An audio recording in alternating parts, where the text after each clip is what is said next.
Ladies and gentlemen, let me say something up front. Life is full of signals, signs, and unspoken messages.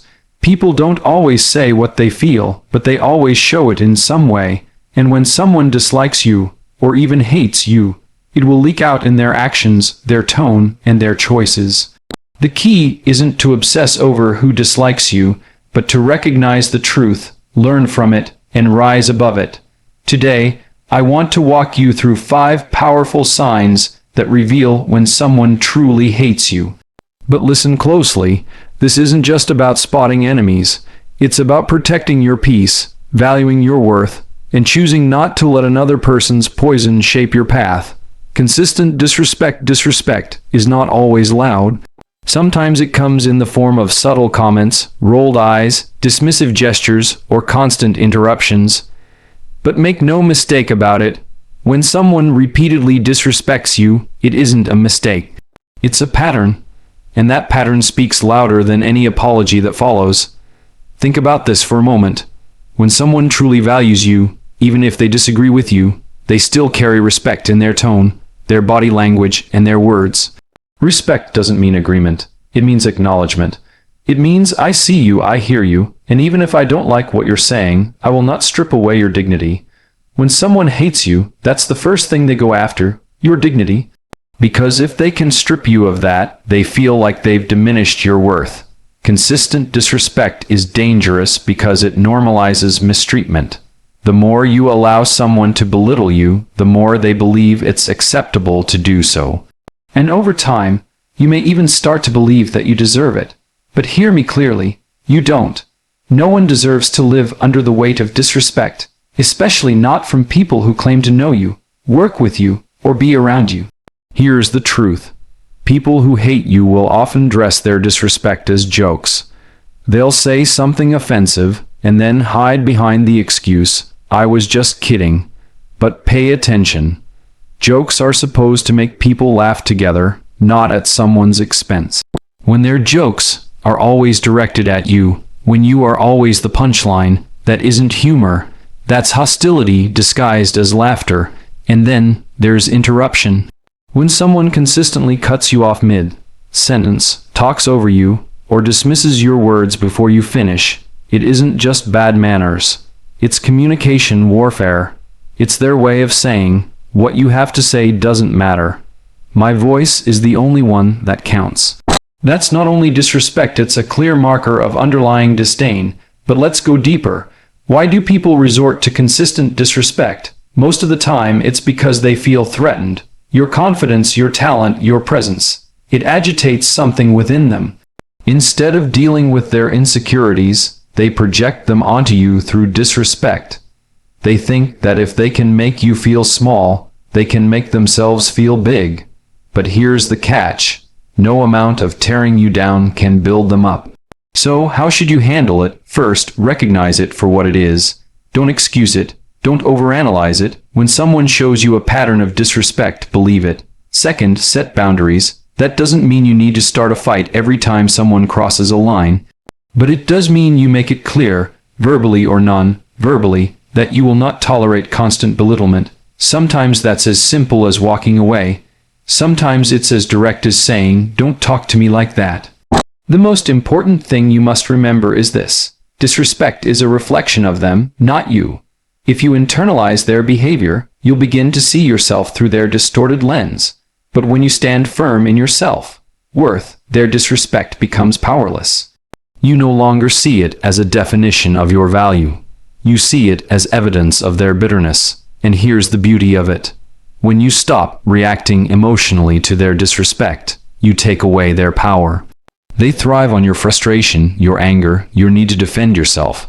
But when you calmly hold your ground, you starve their hatred. Over time, they realize that their disrespect doesn't diminish you. It exposes them. So remember this. Consistent disrespect is never random. It's intentional. It's targeted. It's a sign that their hate runs deep. But it's also an opportunity for you to rise above, for you to strengthen your boundaries, and for you to prove that no amount of disdain can derail your dignity. The moment you stop accepting disrespect is the moment you start reclaiming your peace, and when you do that, Their hate becomes nothing more than background noise. Silent sabotage hate doesn't always walk into the room with a raised voice or a clenched fist. Sometimes it walks in quietly, wearing a smile, pretending to be a friend. Silent sabotage is one of the most dangerous forms of hatred because it's hidden. It doesn't announce itself directly. It whispers behind your back, avoids cheering for you, and quietly celebrates when you stumble. Think about the power of silence. Silence can be golden when it's about peace, reflection, or understanding, but silence can also be a weapon when it comes from someone who should be standing with you. When someone who claims to be close to you falls silent during your victories, that's not just forgetfulness, that's a choice. Their refusal to clap when you succeed is not about being busy or distracted. It's about their inability to stomach your progress. That's silent sabotage. Here's how it often looks. You accomplish something meaningful, something you've worked hard for. Instead of genuine congratulations, they either ignore it, minimize it, or change the subject. "Oh, that's nice," they might say, before moving the conversation back to themselves, or worse, they don't acknowledge it at all, and deep down, you feel that sting, that absence of support that should have been there. But it doesn't stop with silence. Silent sabotage can turn into subtle interference. Maybe they don't outright tell others not to support you, but they plant seeds of doubt. They drop small comments like, "Yeah, she got that job, but you know how she got it, right?" Or, "He seems successful, but trust me, it's not what it looks like." These little whispers corrode your reputation without you even knowing. By the time you sense it, the damage has already spread. This is why silent sabotage is more dangerous than loud hate, because it hides. You can prepare for a loud critic. You can see them coming, but when sabotage hides in silence, you let your guard down. You assume they're neutral or even supportive, while behind the curtain, they're working against you. That's how silent enemies thrive. They feed on your trust. And let's be honest, sometimes the silence hurts more than the words. When you've shared your struggles, when you've shown your vulnerability, and those same people who know your battles choose not to celebrate your wins, that cuts deep. It feels personal because it is personal. It's not that they didn't know how to respond, it's that they chose not to. But here's the truth you need to remember. Their silence is not about you, it's about them. People who quietly sabotage you are often drowning in their own jealousy and insecurity. Your success reminds them of their stagnation. Your courage reminds them of their fear. Instead of using your story as inspiration, they turn it into fuel for resentment. And so they withhold their support, thinking that their silence will somehow dim your light. But here's the reality, it doesn't. Their silence cannot undo your progress. Their whispers cannot erase your work. And their hidden hatred cannot block your destiny. The only way silent sabotage can harm you is if you give it more power than it deserves. So how do you deal with it? First, stop waiting for applause. Don't tie your self-worth to who claps for you and who doesn't. Because if you depend on their validation, their silence will control you. Instead, celebrate yourself. Be proud of your own progress, even if the room stays quiet. Second, pay attention. Patterns don't lie. If someone consistently goes missing when you win, but suddenly shows up when you struggle, that's not coincidence. That's clarity. Believe what you see. Lastly, use their silence as motivation. Let their lack of support remind you that you're strong enough to stand on your own. Every step you take without their cheer proves that you never needed it in the first place. Silent sabotage only wins if you let it discourage you. But if you use it as fuel, it becomes powerless. So the next time you feel that quiet absence of support, don't waste energy begging for it. Don't beg someone to clap for you when their hands were never meant to. Instead, keep building, keep growing, keep moving forward, because nothing exposes a silent saboteur more than your unstoppable success. Remember this, hate doesn't always scream, sometimes it whispers. But whispers cannot silence destiny. Your progress will always be louder than their quiet sabotage. Envy in disguise, hatred rarely shows itself plainly at first glance. Most of the time, it wears a mask. And one of the most common masks it wears is envy. Envy doesn't shout, "I hate you." Instead, it works quietly, twisting itself into subtle comments, dismissive attitudes, and constant comparisons.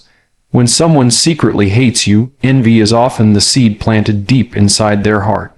And that seed grows into a vine that strangles not only their joy, but their ability to celebrate you.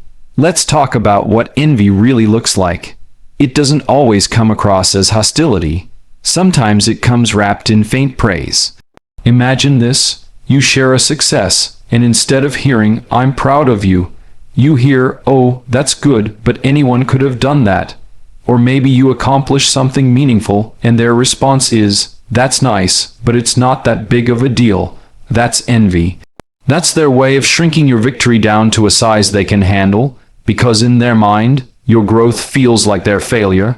Here's the painful part. Envy can come from the people you least expect.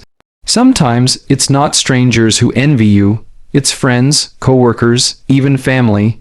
People you thought would always be in your corner start to act differently the moment you step into a new level of success.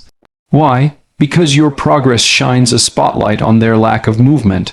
Your courage highlights their fear, and instead of letting your example inspire them, they let it irritate them. That irritation festers into bitterness, and that bitterness disguises itself as hate. Envy also shows itself in constant competition. A person who secretly hates you will always try to one-up you. If you share good news, they'll immediately respond with something about themselves. "You got a promotion." They'll say, "That's cool, I just landed something even bigger." You share a personal milestone, they'll shift the conversation back to their own. This isn't about celebration, it's about control. Their envy drives them to compete even when there's no competition. But here's the truth you need to anchor yourself in. Their envy is not a reflection of your worth. It's a reflection of their wounds. People who envy you don't actually hate you. They hate the mirror you hold up to them. You represent something they wish they had, or a version of themselves they never had the courage to become. Instead of facing that truth and working on themselves, they project that frustration onto you. Now, let's be clear, envy in disguise can be subtle, but it's powerful. If you don't recognize it, it can creep into your spirit and make you question yourself. You might start shrinking your dreams just to make others comfortable. You might start downplaying your success so they won't feel insecure. But every time you do that, you give their envy power over your destiny, and that is not why you were put here. So how do you handle it? First, learn to recognize it without bitterness. When someone minimizes your success or constantly competes with you, don't immediately fight back. Instead, understand what's driving them. Their envy says nothing about your abilities and everything about their insecurities. Second, don't dim your light. Never apologize for your growth. If your progress makes someone uncomfortable, that's their problem to resolve, not yours. The best response to envy is authenticity. Keep being who you are, keep doing what you're called to do, and keep shining. Because nothing dismantles envy like resilience. When you keep moving forward despite their dismissive words, you prove that their opinion never had the power to define you. And in the end, your consistency outshines their comparisons. Here's the beautiful irony.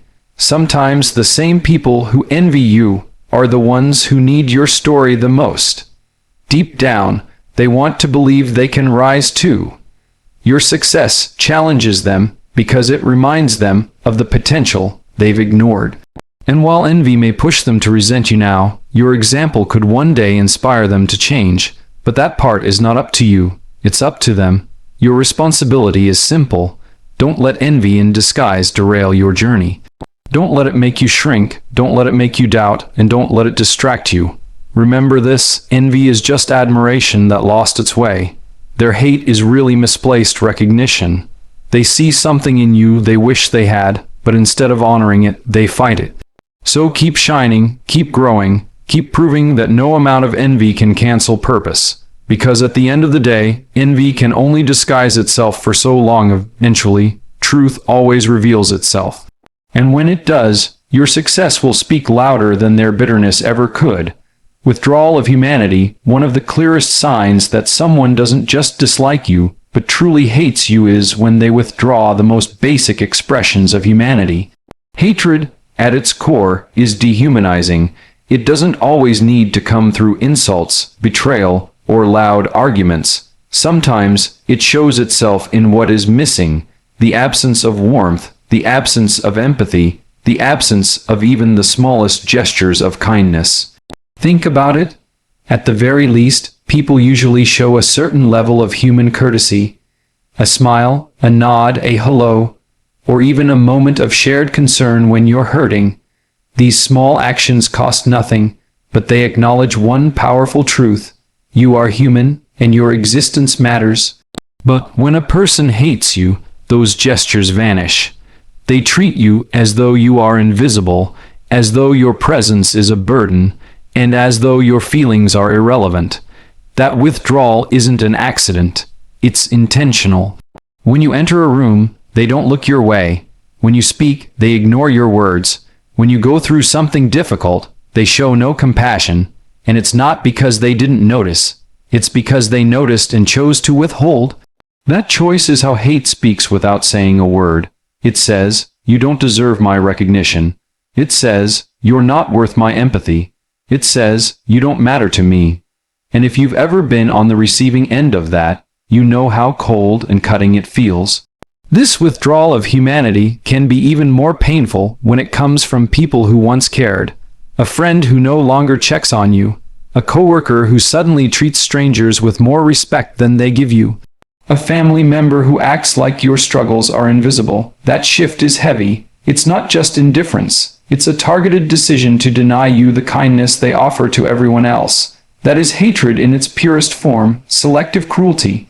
Now, let's dig deeper into why this happens. Hatred dehumanizes because it gives people permission to mistreat you.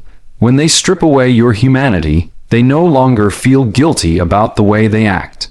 In their mind, you're not worthy of respect, kindness, or empathy. That's why they don't smile at you, don't acknowledge you, and don't offer you the basic courtesies they extend to others.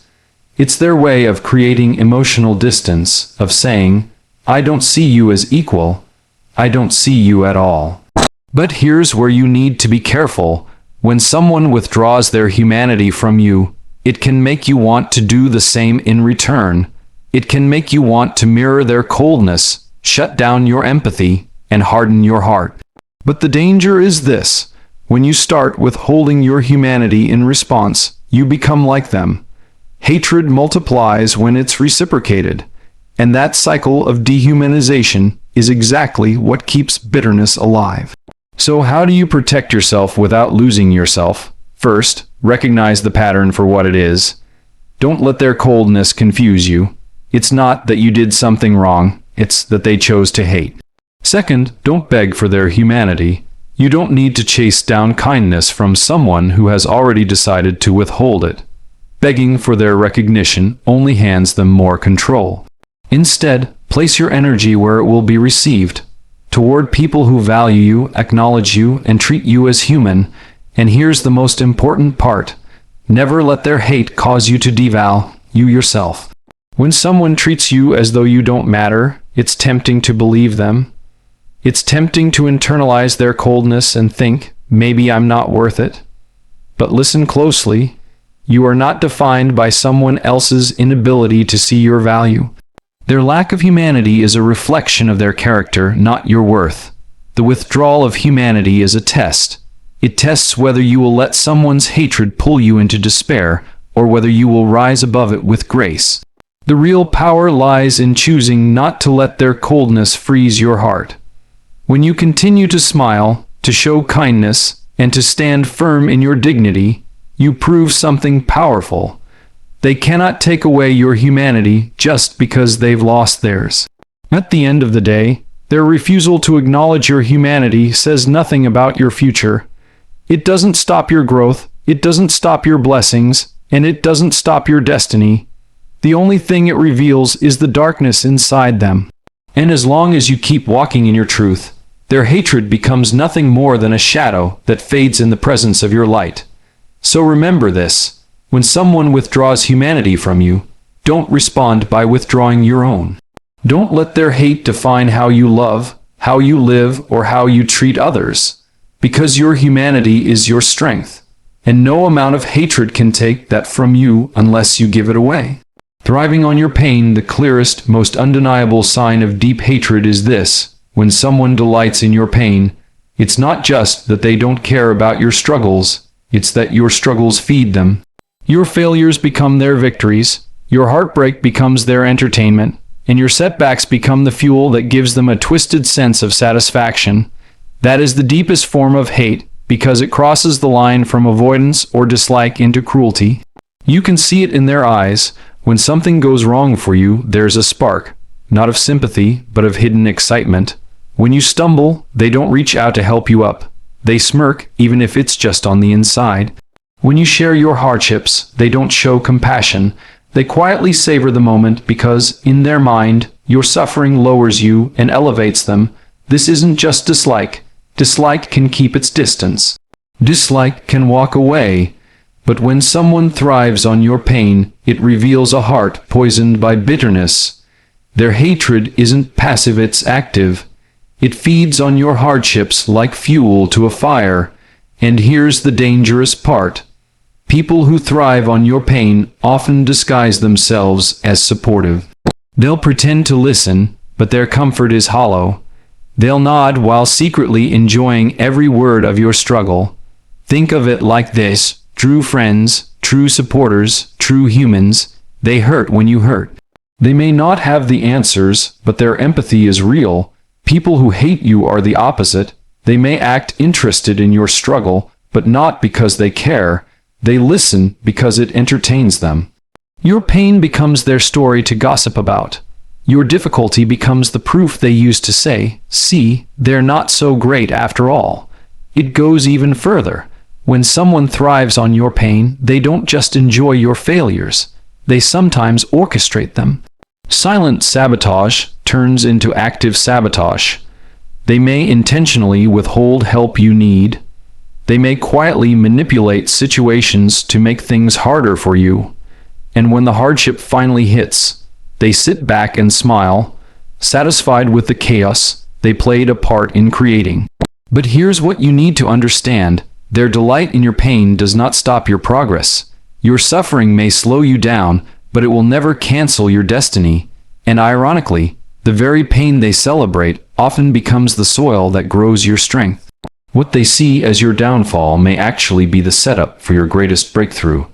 While they laugh at your struggle, life is preparing you for a comeback they'll never be able to deny. Still, dealing with people like this isn't easy. When you realize someone is thriving on your pain, it's tempting to give into anger, to want revenge, to prove them wrong as fast as possible. But revenge only ties you to their level. If you fight their hatred with hatred, you become what you're trying to escape. The better path, the stronger path, is to let your growth be your answer, to let your resilience be your response, because nothing silences those who thrive on your pain more than watching you rise again. Nothing cuts deeper than seeing the person they try to break come back stronger, wiser, and more determined than ever.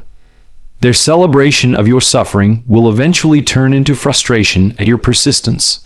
They'll realize that no matter how much they enjoy your pain, they cannot stop your purpose. So how do you handle this in practical terms? First, create distance. You cannot heal around people who cheer for your wounds. Protect your space, guard your heart, limit access. Second, don't waste your energy trying to expose them. Life has a way of revealing everything in time. Their true colors will show without you needing to prove it. Third, focus on transformation. Let the very pain they celebrate fuel your growth. Let it remind you of your strength. Let it be the reason you rise higher. Here's the ultimate truth. Those who thrive on your pain are trapped. They've chained themselves to a bitter existence, where someone else's hardship is their only joy. That's not living. It's surviving on poison. Don't drink from the same cup. Don't let their hate infect your heart. Choose instead to live above it, to stand taller, to keep moving forward no matter how loudly they cheer for your setbacks. Because in the end, their hatred is powerless against purpose. Their laughter fades. Their satisfaction shrinks, but your strength, your perseverance lasts, and every time you rise after falling, you declare one powerful message to those who thrive on your pain: you can't stop me. Life has a way of revealing the truth about people. And if you pay attention, you'll see the signs: disrespect that cuts at your dignity, silence that betrays their hidden resentment, envy that masks itself in comparisons and backhanded remarks, coldness that withdraws the basic humanity everyone deserves. And worst of all, the cruel delight of someone who thrives on your pain. These are not random behaviors. They are the fingerprints of hate. But here's the power you hold. You don't have to be defined by it. You don't have to let their actions control your emotions or their bitterness shape your path. Hate always wants one thing: to shrink you, to make you question your worth, to make you lower your standards, dim your light, and fight battles that were never yours to begin with. But the moment you recognize it for what it is, you take back control. You see, hate is loud, but purpose is louder. Hate can be subtle, but truth always reveals itself. And while people can withdraw their respect, their humanity, even their kindness, you are not dependent on them for your identity. Your worth does not rise and fall with someone else's opinion of you. It is steady, it is unshakable, and it is yours to protect. So the next time you encounter consistent disrespect, remember it says more about them than it ever will about you. When you notice silent sabotage, don't waste time begging for support. Keep building. When envy disguises itself as dismissal, shine brighter. When humanity is withheld from you, hold on to your own. And when they thrive on your pain, rise anyway. Because nothing silences hate more effectively than resilience. Your job is not to match their hatred. Your job is not to fight for their validation. Your job is to rise, to stand firm, to move forward with dignity and strength. Because the truth is this: hate cannot destroy what it didn't create. And no amount of bitterness, envy, or cruelty can cancel what was meant for your life. So stand tall, walk boldly, and let your life declare this simple truth: no matter how deeply they hate you, they cannot stop you.